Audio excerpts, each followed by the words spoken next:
What is up, guys? This is Tcg Sam here, and in today's video I'm coming at you guys with an updated Handtrap tier list for the February 2021 format. So the format's progressed enough to the point where I think it's time for an update, because some of these rankings, in my head at least, have moved around quite a bit. So that's why I decided to update it. But before we begin, I just want to ask you guys to please remember, if you haven't already, leave a like, comment, subscribe, because it really helps keep me motivated, keep posting more videos out. It would really help the channel out, so I would really appreciate that, because as of now there are many viewers who actually aren't subscribed, and I'm hoping we can change that percentage and improve it. So if you guys really do like the content you're seeing, please let me know by leaving a like, comment, and subscribing. But anyways, let's just hop straight into it.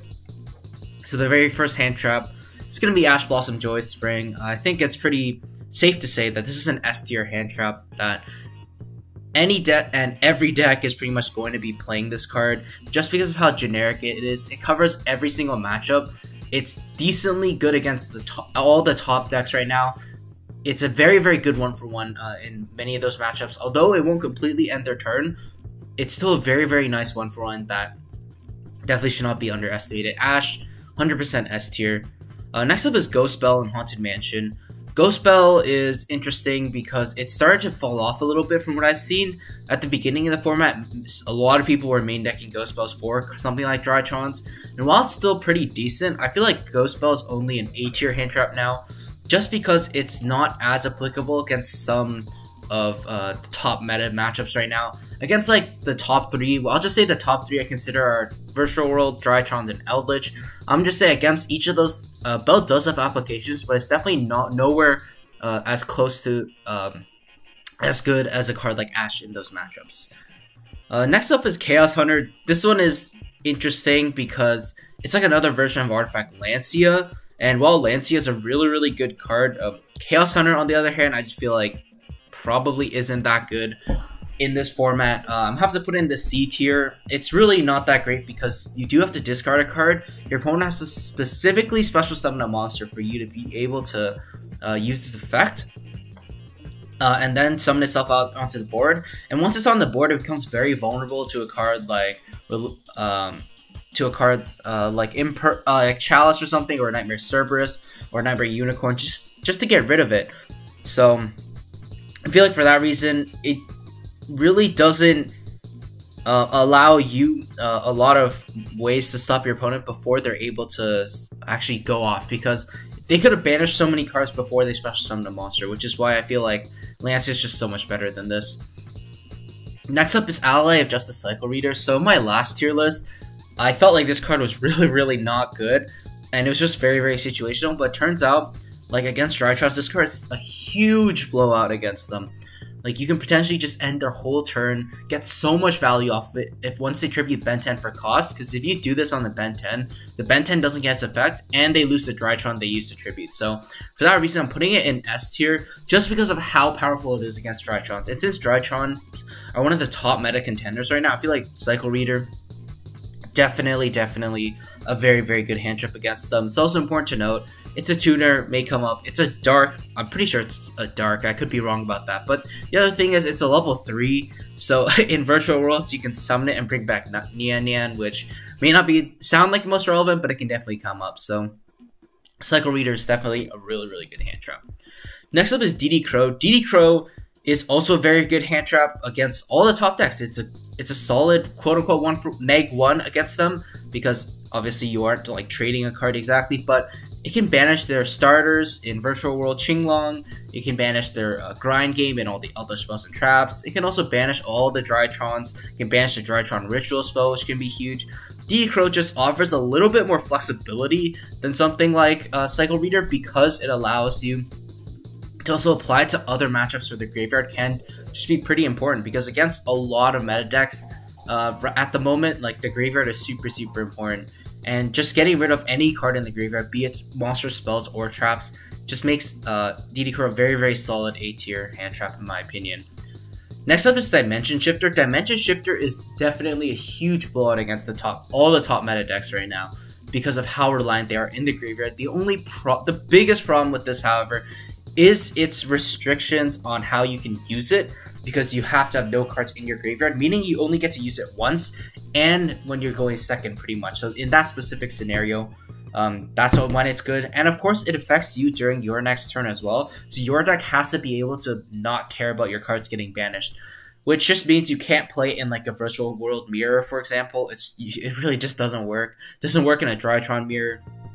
Like, that's for that reason I'm put it in B tier, but it's such a huge blowout. If your deck can resolve D-Shifter and just not care about the graveyard, then you have a very, very good hand trap against the top 3 meta decks right now.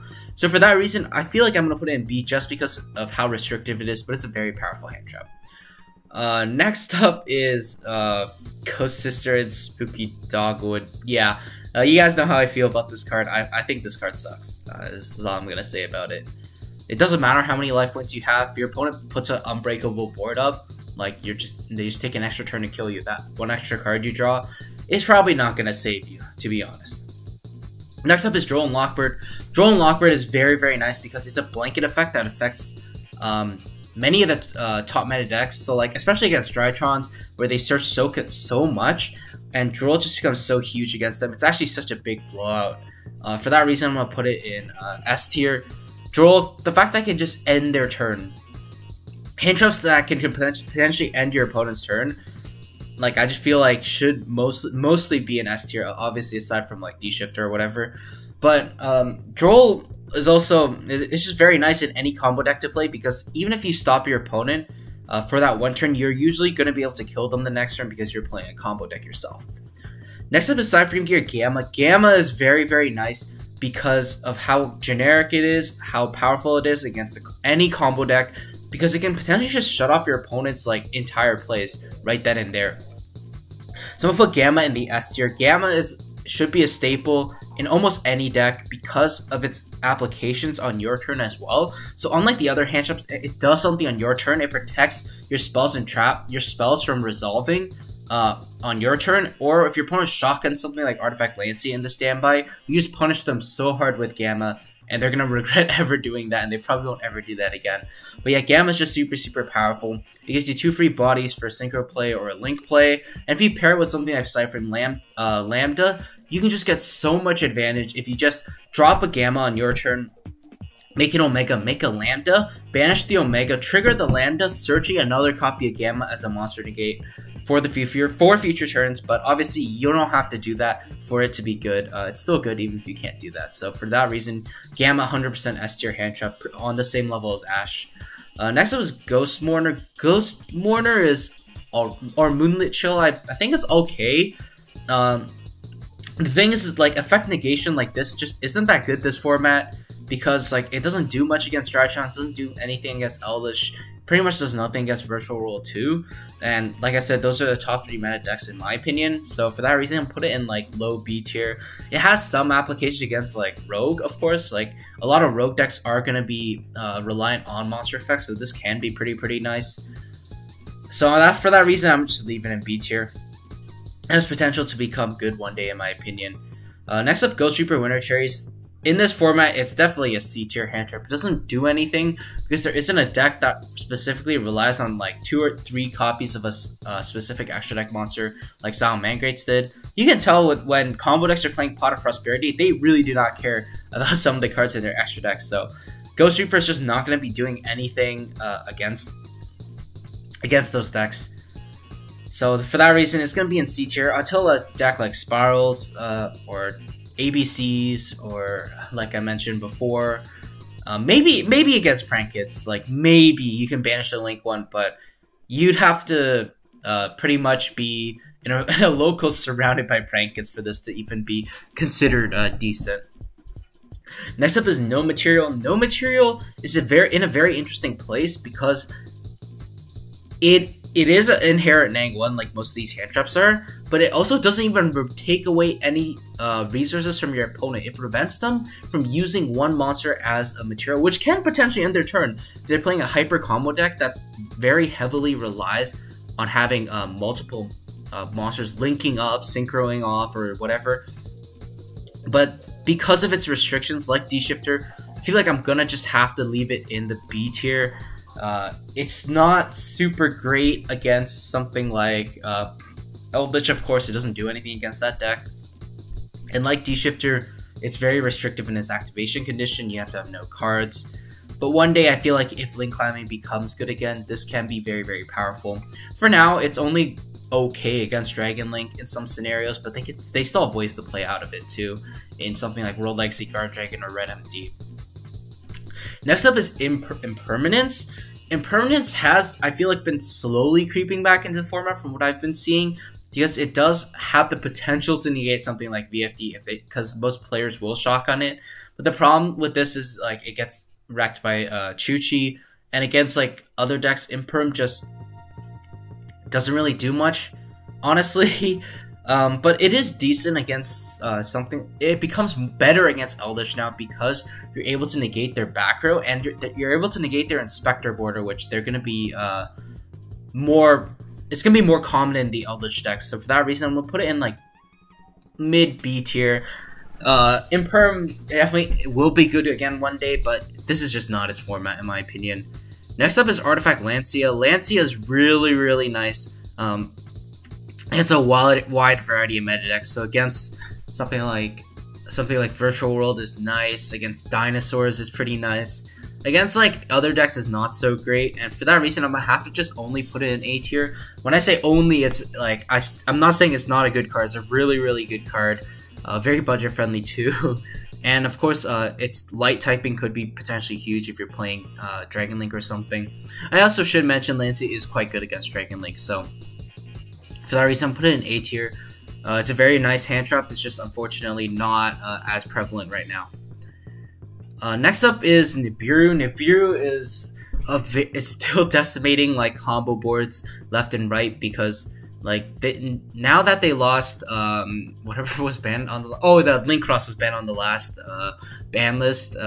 They're not gonna be able to make Herald of Arclight as often as before the 5th summon, and especially against a deck like Virtual Worlds, they're gonna, unless their hand is really, really nice, they're pretty much not going to be able to play through Nib. For that reason, I'm putting Nib in the S tier. Nib is just such a blowout against pretty much all combo decks right now. Like, yes, some of them have ways to play around it, but even then, they still need specific hands, and some of their hands are going to force them to play directly into Nibiru. So Nibiru is definitely an S tier hand trap in my opinion. Next up is Ghost Ogre. Ghost Ogre hasn't really been seeing much play, but Ghost Ogre is actually a overall decent hand trap. I advocate for this card because it has applications against every single matchup, even if it's not a blowout in those matchups. So something like I don't know, Virtual World, when they VFD, you just chain Ogre, you get rid of the threat on the board. Against something like Zoo, when they Trident, you get rid of the threat on the board. Against Dragon Link, it can potentially be big if they don't play around it with their LP, or they can't play around it. Then Ogre could potentially be huge. So for that reason, I'm putting it in B tier. Like, it's definitely generic enough where you can play in every deck along with Ashe, and while it won't be as applicable or as powerful as Ashe, it could still definitely be decent. It's also important you can use its effect on the field, so if you have a way to bring it back, then it becomes really, really good. Next up is Herald of Orange Light. Of course, this is restricted to Drytrons only, but within the Drytron deck, this is 100% an S tier hand trap. The fact that they can search it is just absolutely insane. The fact that it's not once per turn is absolutely insane. And like, honestly, in the Drytron deck, there's a reason they play 3 of these. This card is incredible in that deck. Next up is PHANTAZMAYA. PHANTAZMAYA is unfortunately not super great this format because link spamming isn't as prevalent right now. Like I mentioned, only one of the top 3 decks link summons, and even then they don't even link summon that much. They make a link rebo or they make a union carrier. It's only really decent against Dragon Link, and while Dragon Link is a very, very powerful deck, and I guess Prank It too is pretty powerful, but the fact of the matter is with PHANTAZMAYA, you're going to be drawing a lot of your hand traps that are Gamma / Nibiru, and those aren't the best to draw off of PHANTAZMAYA. Because, I mean, Nibiru's okay, but like Gamma, you can't use it after. And I feel like most decks would be playing Gamma over PHANTAZMAYA anyways. But once Link Summoning becomes more prevalent, like NoMaterial, PHANTAZMAYA becomes really, really good again. This card is definitely not a bad card, and it's very, very powerful. Next up is Skullmeister. Skullmeister is very nice against all three of the top meta decks, like DD Crow, it's a very solid 1-for-1 against those decks. So for that reason, I'm going to put it in the A tier. It's never like a huge blow up, but also the fact that it's not once per turn could potentially be huge. And of course, Skullmeister is a level 4, it's a dark, it's pretty big, so it's a little better than, I guess, some of the hand traps in that case. But Skullmeister's effect is still really good against all the meta decks. Against most other roguish decks too, Skullmeister can be really powerful. Next up is Token Collector. Unfortunately, like I mentioned, with Link Cross being banned, Token Collector just isn't that great this format. The only thing you can use Token Collector against would be Infernoble Knights, because they're still relying on the Auroradon combo. But even then, like, just citing it for that one rogue-ish matchup probably isn't the best idea. There are other hand traps that are just better against them, like Gamma, Nibiru, Ash, or whatever. It's just quite a bit better than Token Collector against them. But it might have its time to shine again if token spamming becomes prevalent in the meta once again. And finally, Effect Veiler. Effect Veiler, like all the other Effect Negators, I'm just putting the B tier. It will have its time again, but this is just not the format for it. It's worse than Imperm in my opinion. I would definitely play Imperm before I played Veiler, just because of Imperm's ability to negate something on your turn. So yeah, that's all I gotta say about Veiler. It's like the same reasoning as I had for Imperm and Ghost and Moonlit Chill. But with that being said, that's going to do it for me, guys. Let me know what you guys think of the tier list. If you agree, disagree, let me know in the comments below. Hopefully you guys enjoyed the video. If you did, leave a like, comment, subscribe, and be sure to stay tuned for more videos like this coming your way soon. I just want to thank you guys so much for watching once again, and I will see you guys soon.